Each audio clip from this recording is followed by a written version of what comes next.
Vlora Mustafa është një artiste e re që përfaqëson me dinjitet gjeneratën e re të krijuesve shqiptar. Rruga e saj artistike filloi me muzikën, një fushë ku ajo zhvilloi ndjeshmërinë dhe përkushtimin ndaj artit që nga mosha e re. Megjithatë, pasioni për pikturën nuk ka munguar kurrë në jetën e saj, një thirrje e brendshme që gjithmonë e ka shoqëruar pavarësisht të rrugëve të tjera krijuese që ka ndjekur. Vlora shpalos në punimet e saj një botë të pasur emocionale, ku realiteti përzihet me ëndrrën. Vlora nuk e sheh artin si një kufim mes disiplinave, por si një hapësirë të lirë ku muzika, piktura dhe ndjenjat të ndërthurën në mënyrë harmonike. Ajo është dëshmi e bukur se kur ndjek pasionin tënd me këmbgulje, rrugët e artit të çojnë gjithmonë atje ku duhet. Vlora është një vajzë që qysh nga mosha e hershme nis një rrugë të re, do të thotë artin e muzikës. Dhe më pas një kohe thash që unë dua të nis diçka tjetër në jetë, gjithashtu që bëhet fjalë për artin, dhe ajo është pikërisht piktura. Pasioni im ka lindur qysh kur kam qenë në moshë të re, por ishte atëherë veç një hobi. Duke kaluar kohë, thjesht e pash që është një thirrje, jo vetëm një hobi, dhe kam nisur që të punoj dita ditës, praktika, puna, e shumë lodhur, dhe që të arri deri këtu ku jam sot, dhe me shpresë që të arri edhe më gjerë, që të zgjeroj artin tim edhe më gjerë. E mbani mend pikturën e parë që keni bërë? Pikturën e parë kam nisur në vitin 2016, dhe kam nisur me pjesën e syve, për shkak se thonë që syt janë pasqyra e shpirtit, dhe kjo është shkaku që më ka tërhequr më së shumti që të filloj me atë punim. Dhe më pas kam nisur që të punoj edhe punime tjera, motive shqiptare, për shembull kuaj. Dhe kjo gjithë ka qenë me vetë dëshirë, me vetë mund, dhe shpresojmë që njerëzit do ta pëlqejnë atë që bëj, dhe që ta ndjejnë edhe gjithë punimin që e bëj me mund dhe me shumë dashuri. Do të thotë thjesht të përcjell një emocion tek njerëzit. Teknika që ajo përdor, lapsi dhe thëngjilli, janë të thjeshta në pamje të parë, por të fuqishme në shprehje. Përmes tyre Vlora krijon një kontrast të ndjeshëm, drithije që i jep jetë figurave të saj. Tema qendrore e krijimtarisë së saj janë kuajt, simboli forcës, lirisë dhe elegancës. Në duart e Vlorës, ata nuk janë thjesht kafshë të bukura, ata janë figura të gjalla që transmetojnë ndjenja, histori dhe shpirt. Teknikat që unë përdor janë laps, thëngjill, do thotë dhe edhe pse janë ngjyra të zeza, për disa njerëz mund të jetë e pajetë kjo ngjyrë, po për mua kjo teknik i jep shumë jetë pikturës dhe sidomos thëngjillit. Edhe pse ka shumë punë, është pak më komplikuar që të punosh në atë teknik, po për mua jep shumë kuptime dhe shumë ngjyra, edhe pse është vetëm një ngjyrë e zezë. Pse kam zgjedhur kuajt? Unë për këtë pikë dua të flas shumë, për shkak se kuajt kur kam nisur në start ka qenë për shkak se thash dua të bëj një gjë që është shumë më e vështirë, siç janë kuajt, për shkak se kuajt janë goxha vështirë në pikturë, por duke nisur te kuajt fillova thjesht të ndjej se sa ka një simbol fuqishëm dhe janë për shërimin mendor jashtëzakonisht të mirë tek njeriu. Dhe kjo është shkaku që unë vazhdoj që t'i punoj kuajt, për shkak se janë thjesht një shërim për njeriun, terapi, dhe ka një simbol jashtëzakonisht të fuqishëm.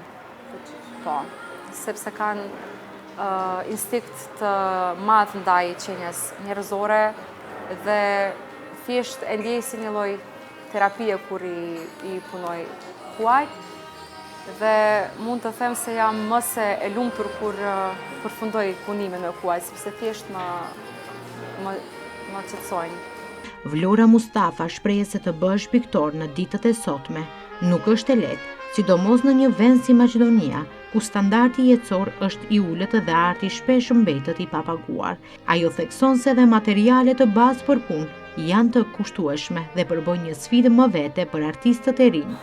Po mund të them që deri dikun, për shkak se mundi që bëhet në pikturë është i papaguar, për fat keq, por mendoj që standardi ndoshta tek ne si vend, që nuk kemi shumë një standard të lartë, për atë shkak edhe nuk çmohet nëse bëhet fjalë për shitje ose për pagesën e shitjeve, gjithsesi, por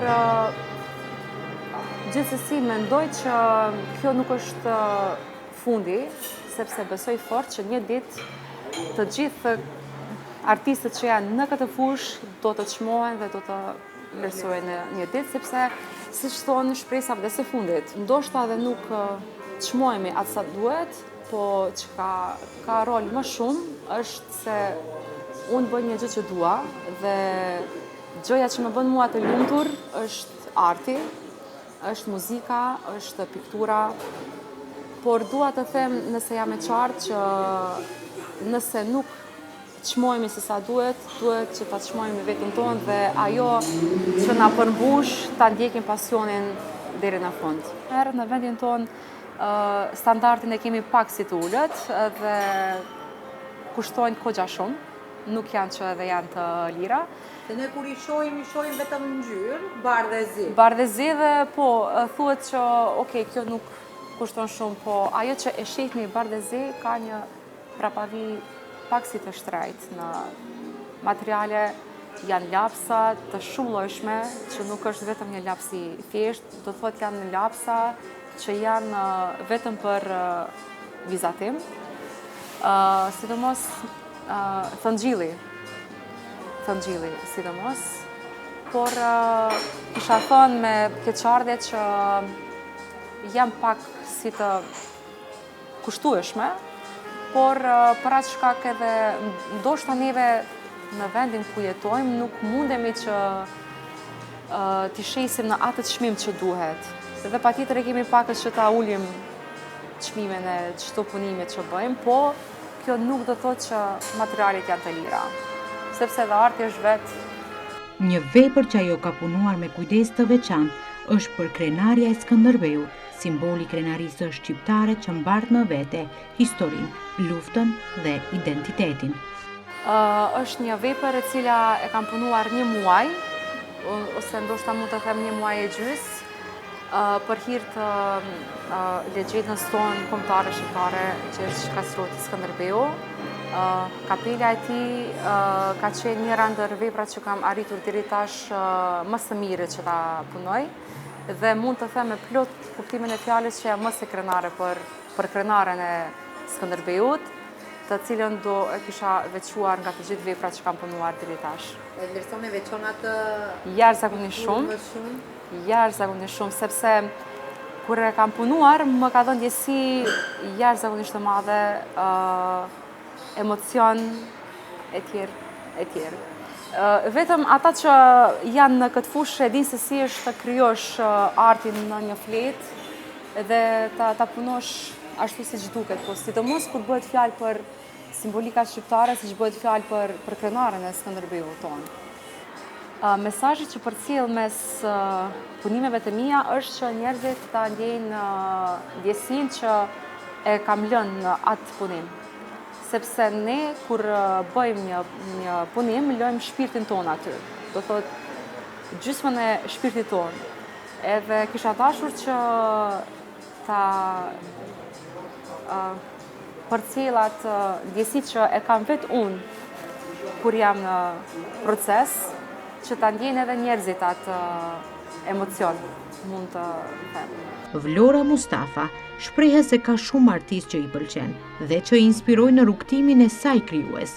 Megjithatë, ajo veçon një figurë shumë të rëndësishme për të, babain e saj të ndjer. Sipas saj, ai ka qenë motivi më i madh në jetën dhe punën e saj artistike. Ai ka qenë forca që më ka shtyrë të mos ndalem kurrë, thotë Vlora, duke kujtuar me shumë dashuri dhe mirënjohje. Ka shumë, por unë do doja në këtë rast që ta përmendi babain tim të ndjer që nuk është më në jetë. Ai ka qenë motivi që unë të filloj dhe të mos ndalem në këtë fushë që kam nisur dhe sidomos tani më që nuk jeton më, por që kaluan një rol të madh është se njerëzit pasi i humbim, ata janë brenda nesh dhe ai është shkaku më i madh që unë jam duke vazhduar edhe më gjerë përpjekjen time në disha të them që për mua ka qenë ai artisti i jetës sime. Një jetë edhe ta cek edhe mamin tim, të cilët janë munduar gjithë jetën dytë së bashku dhe edhe ajo sot ende vazhdon që ta kem për krahun e saj. Ajo ka një mesazh të veçantë për të rinj, të mos dorëzohen kurrë përballë vështirësive dhe të ndjekin me këmbgulje pasionin apo ëndrrën që kanë, pavarësisht të rrethanave. Unë kisha dashur shumë që storia ime t'i inspiron të gjithë ata që kanë pasione dhe të mos japin dorë asnjëherë vetëm shkaku që nuk ka një diplom për atë pasion. Kisha dashur që kjo që kam folur deri tani të jetë një motiv për ata që ende janë në dyshim atë nis apo mos të nis dhe t'i heqin anash paragjykime të gjithë njerëzve, sepse në fillim edhe unë vetë kam pasur paragjykime se nga nise ti në pikturë ose si nga jo leje se e tjere. Thjesht po. Artistja Vlora Mustafa thotë se përkundër sfidave ekonomike dhe mungesës së mbështetjes institucionale, ajo vazhdon të krijojë, të inspirojë dhe të tregojë se arti nuk ndalet përballë pengesave. Historia e saj është një dëshmi se kur zemra dhe shpirti janë të lidhur me një ëndër, asgjë nuk është e pamundur.